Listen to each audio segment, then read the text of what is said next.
মধ্যপ্রাচ্যের উপসাগরীয় দেশ ওমানে তাপমাত্রা কমতে শুরু করেছে। সুইক, মাজিউনা, থামরাইট সহ কোথাও কোথাও শীতের তীব্রতাও বাড়ছে। গত 24 ঘন্টায় সর্বনিম্ন 9.1 ডিগ্রি সেলসিয়াস তাপমাত্রা রেকর্ড করা হয়েছে সুইকে। এদিকে বৃহস্পতিবার ওমানের আবহাওয়া অফিস পূর্বাভাসে জানিয়েছে, উত্তর পশ্চিমাঞ্চল থেকে বয়ে আসা হিমেল হাওয়ার প্রভাবে সামনের কিছুদিন তাপমাত্রা আরও কমতে পারে। আবহাওয়া অফিস জানায়, বৃহস্পতিবার সন্ধ্যা থেকে আগামী কয়েকদিন মুসান্দাম, আল বুরাইমি, ধাইরা, দাখিলিয়া, আল উস্তা এবং ধুফারে হিমশীতল বাতাস বইবে।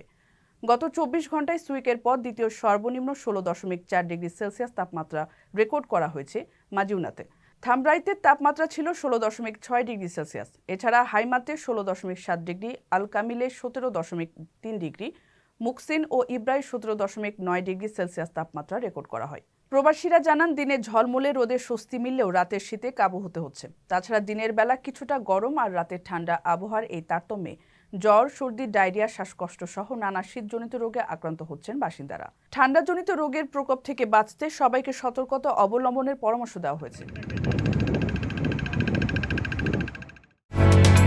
ওমানের সেরা রেট দিচ্ছে বাংলাদেশি প্রতিষ্ঠান গালফ এক্সচেঞ্জ। প্রিয়জনকে টাকা পাঠাতে আজই আসুন আমাদের যে কোনো ব্রাঞ্চে অথবা কল করুন স্ক্রিনে দেয়া নাম্বারে। গালফ এক্সচেঞ্জ, বাংলাদেশিদের প্রিয় এক্সচেঞ্জ।